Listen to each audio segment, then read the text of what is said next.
Alrighty, so we have Portal Glitchless by Leo, and Leo, the floor is now yours. Take it away. Great. Okay, so I'm pretty sure everyone's heard of Portal to an extent. If you haven't, then it's a physics puzzle game made by Valve in 2007, using, funny enough, portals. So we're gonna get started on the run straight away. I'm gonna load in. The timer starts in. Give it a few seconds.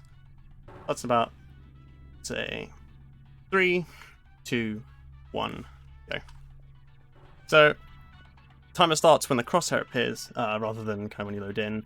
But yeah, we're just gonna have to go about 50 seconds here just to chill. So we're gonna play about the radio, put the flipboard in the toilet as usual. That's for good luck, and then do a couple of flips with the radio. So why not, you know? So yeah, I'm Leo. I run Trauma Center, which is a surgery game, and this is Portal. Pretty different games, but yeah, Portal's been improved on quite a bit over the what 14 years that it's now been around for. Yeah, so one thing to sort of clarify on very quickly is that I'm running the glitches category, so it means I'm not going to be seeing any kind of thing too funky. We're not going to be shooting portals through walls that don't make sense. But what you're going to see is me doing something called bunny hopping or bee hopping, and that improves our speed by a reasonable amount. So right out the gate, you're going to see me doing that here, just kind of constantly hopping everywhere. You'll see at the bottom left, like I'm basically spamming space, but I'm using my scroll wheel. So first thing we're going to do is just do a quick button puzzle, nothing too crazy. That's the first chamber. I wouldn't call that a chamber because we call it 0-0 because that's what it is. And that's it. Very quick. Even the next one I wouldn't really classify as a puzzle because there's nothing too kind of crazy yet. Until we get the portal gun, I would say it's all pretty tame. So we're gonna wait here, but you can see our shell. This game's, despite the fact that it's from 2007, technology-wise, it's pretty solid. It runs on the Source engine, which is pretty dated by now, but I'd say it's pretty cool. So, do a little more bee-hopping. We can get through that portal. Always seems to clip my feet along with those steps. So, that's it. First level as such, and pretty quick. You'll notice that most chambers, most levels we do it will take about, I would say, anywhere between a minute to about 2 minutes at most. Depends on kind of how many chambers and stuff. But these earlier ones take a little bit longer because we have to wait for clouds to talk, wait for these doors to open. But otherwise, pretty good. So let's wait for this here. Fortunately, gotta wait for this door to open. But once this portal shoots and clouds shuts up, gotta move on. So casually, this game can take quite a while. I would say if you play casually, you can probably do it in an afternoon pretty comfortably. But that's if you've played the game before. So if you play it for the first time, I'm just gonna say like maybe take you 5 to 8 hours, maybe. I'm guessing approximately. So it's pretty slow in terms of gameplay because it's a puzzle game. Obviously, you have to figure out how to solve all this. But for the speedrun, we don't care about, you know, taking the time to solve them. We just want to get on. So, you know, use the portals to move around a lot more because they're a lot faster. You'll see there, I didn't move anywhere. I basically just shot 2 portals, walked through the portals, and off we go. And that will become a lot clearer the further we get into the game when we have the dual portal device, which allows us to shoot the orange portal. So we're going to grab this cube, pop it on the button, make sure it's actually sitting on the button, and we're going to move on to 05. Yeah, you'll see most chambers are pretty quick, which is nice in terms of speedrun because you can grind it, but it also makes times very competitive because, as you can imagine, people will grind this game to all hell. There's no RNG, there's no nothing. You can just grind this like crazy, and well, you can get the best time possible. And until a new strat's found, your time could be the best. Right, so we got all the delayed pause here. So Viper, if you have anything you want to bring up, that's not a bad time to do it.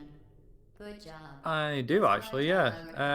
So we've just hit $1,600 Yeah. raised for Crisis, and that comes at Paul Lister's expense, shall we say, or from his side of things, he's just sent a donation of $11.11, saying $1,600. Let's go. You're all doing a fantastic job and keep it up. And he's also put that towards the Return to Castle Crawdad Progression X bidding war, which is going on, and that goes towards the easy run, so Progression 4, I believe it is. So thank you, Ballista, and yes, don't forget to keep those lovely donations coming in, folks. Oh, what a legend. Yeah. While Viper's going on about the donations there, we complete another chamber, and we're going to complete another one here. Just doing 2 flings and 2 jumps through portals. Pretty common. It saves quite a bit of time. You go pretty quick through those portals. But on that, nothing too special really. It's not until later on that we start doing a little more funky stuff. So, funky stuff. This is probably the best chamber for demonstrating that, because we're just going to hop on this little ledge, and that's it. Chamber's done. 11 seconds out the door and hit the other one. So this is sort of demonstrates how much people have optimized this and figured out how quickly you can go. As you can tell, Klaus only just finished one of the lines, and in fact that was, I think, one of my best times that I've done that in. So we're going to do what's called the cube throw here. Unfortunately didn't get it, that's all okay though. Happens from time to time.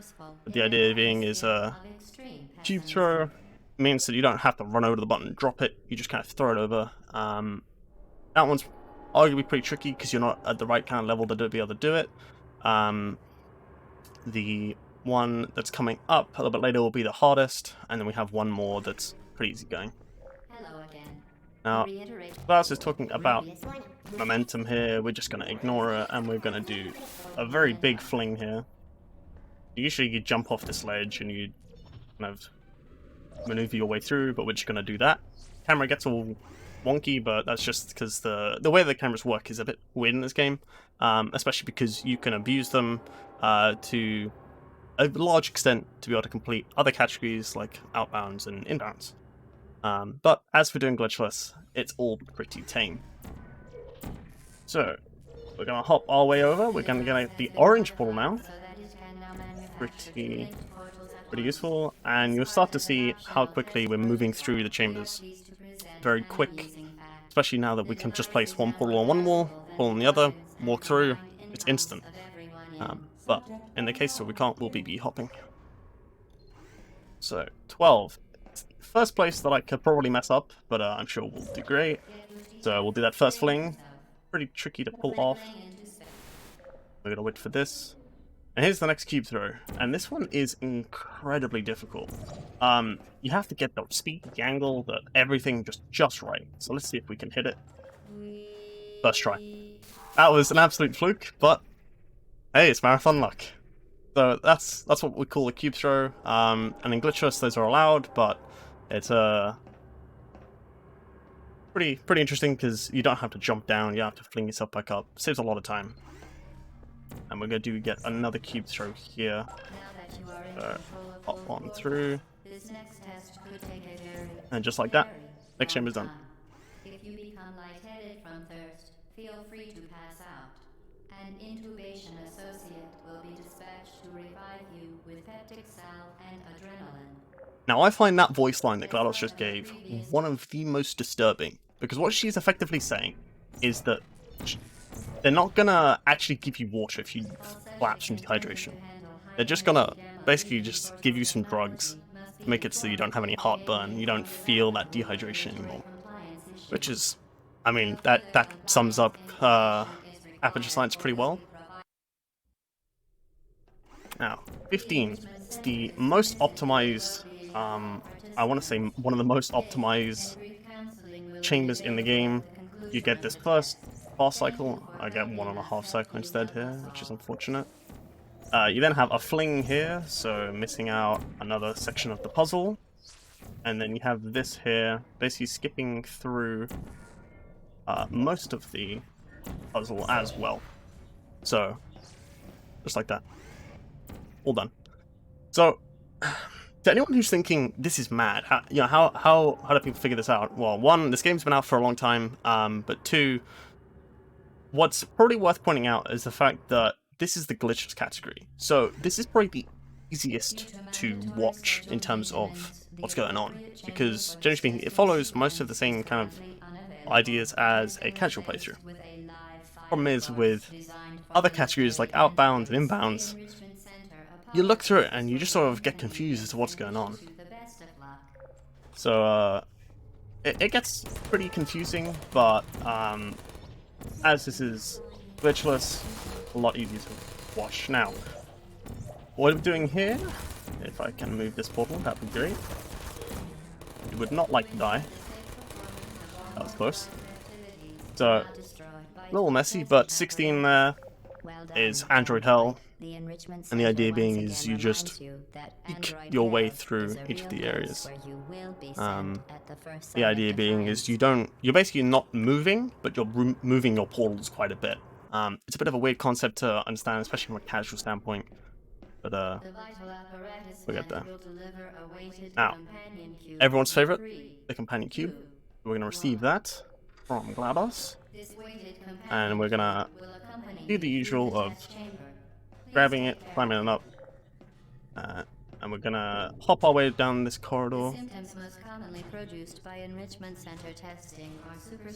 We're just gonna make sure to hop down this corridor before the pellet arrives, because that will kill us. Unfortunately, I was not fast enough, but that's okay. That happens. Gonna make sure it's down this side of the corridor here, and turn around just to hit it. Right. So, you thought we'd do the puzzles in this game, but certainly not. We're going to use this camera, and we're going to boost our way over the little ledge here. If I can make sure to jump on it. There we go. All good. The idea being is that you don't have to do any of the puzzles. Pretty neat time save. And a little cube throw there to help with that. I don't know how I managed to pull that off, but it worked, so I'm not complaining.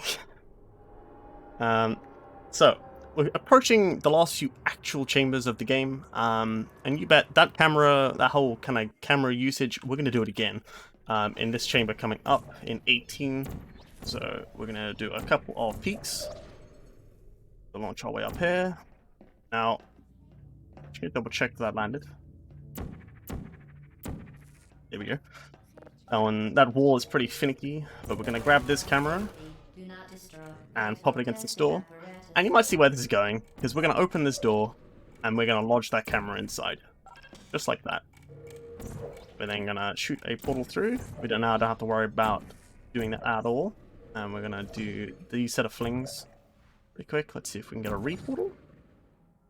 And so we got the re-portal. That's the second time I've ever gotten that. So, pretty cool tech. Effectively, when the door closes, when the portal closes, it pushes you out and gives you a bit more extra speed, so you can skip one of the platforms. Pretty neat tech. You don't lose any time for trying to do it, unless you completely and utterly mess it up. But other than that, as long as you hit that, you can basically save like 3 or 4 seconds waiting. So, honestly, I don't know how I did it. Must be that marathon luck that I've got at the moment.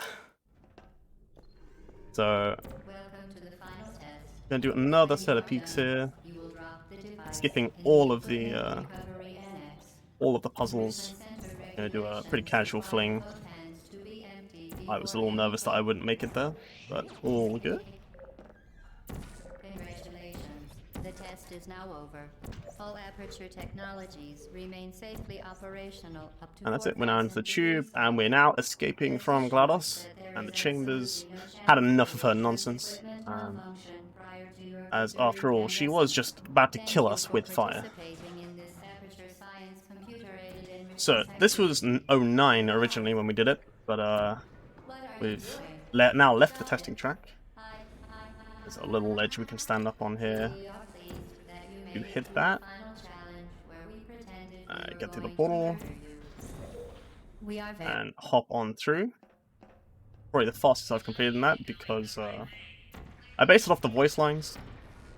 That's the first time. Also, the first time I got a sick momentum boost there. Good thing I saved it. So, we're escaping from GLaDOS. These sections pretty short and kind of take a little bit of time, but other than that, just a kind of usual moving around with portals to basically save yourself time. Let's peek that. There we go. Gonna fling ourselves over, and here we go. So this part is where we kind of deviate now from the usual kind of up until now it's been pretty similar to what you do casually, but here we're gonna cheese it a bit because we're gonna use this turret, so we're gonna make sure not to kill it. We're gonna do a little fling, and we're gonna use that turret to break the glass that we're about to come up to. So let's grab him, pop him here, and let him shoot us a bunch. And then we're going to use this turret to, instead of break the rocket turret, to break this glass instead. Saves a solid amount of time, not having to wait for rockets. This is your last chance. There we go. And now into EO2, which is now the last stage. We're going to do what's called catwalk skip, which basically means we don't have to worry about all those turrets, all those flings, all the just nonsense right there. And here we are. Here's Gladys. So you found me. Congratulations. So we got all that time. We have to listen to Gladys's nonsense talk. So we'll get rid of the first core, and we'll wait a little bit. Let's just wait for this here. You chose this path. Now I have a surprise for you. Deploying surprise in 5. There we go. 4. Time out for a sec. Cool. So Gladys's monologue here takes a little bit of time, so I'm probably gonna do a little bit of a wrap up here just to kind of go over a few things. So I've actually been running Portal that long. I picked it up I'll say about 3 months ago. But why not? It's pretty fun, it's pretty quick.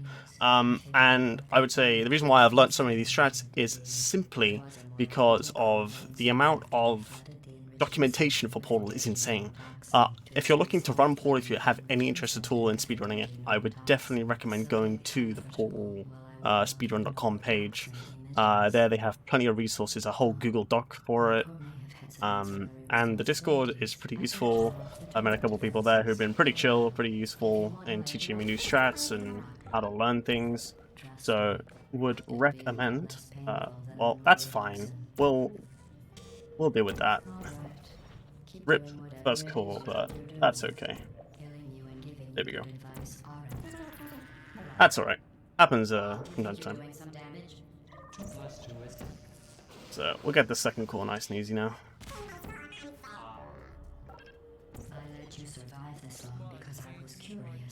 Cool.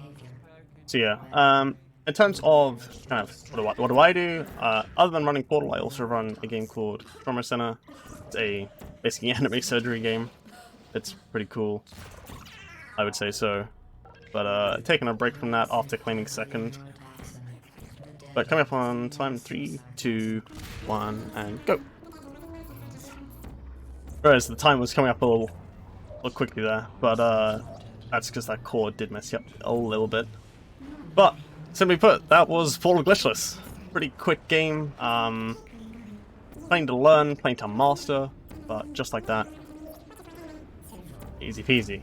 I know this was a real-time kind of measurement of how long it took, but usually we use game time, so I think that's about just under 18 minutes in game time.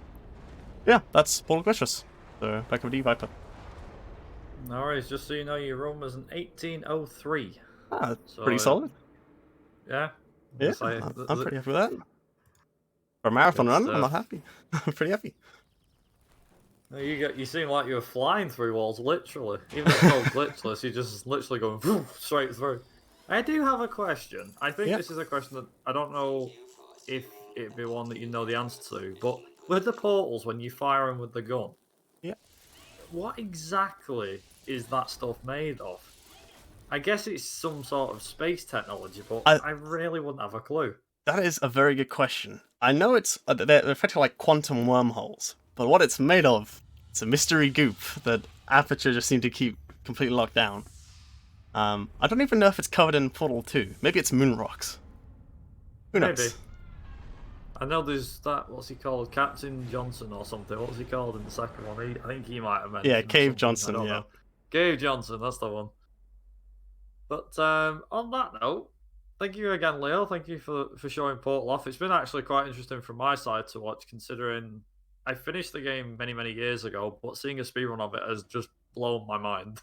Seeing that's genuine. It's just crazy because you think, oh, a game that's about portals and things like that, it's a typical puzzle game. Mm. And seeing it being done so fast, you're like, wow, this is just unbelievable. Like I said, you're Yeah. just flying through walls despite it being called glitchless. But yeah, definitely blew my mind. Yeah, That's for it sure. is pretty crazy. Inbounds and outbounds are much harder to watch, I would say, but they are still equally impressive once you sort of learn the tech. So definitely recommend anyone who's interested to go to the speedrun.com page and take a look at the resources and join the Discord.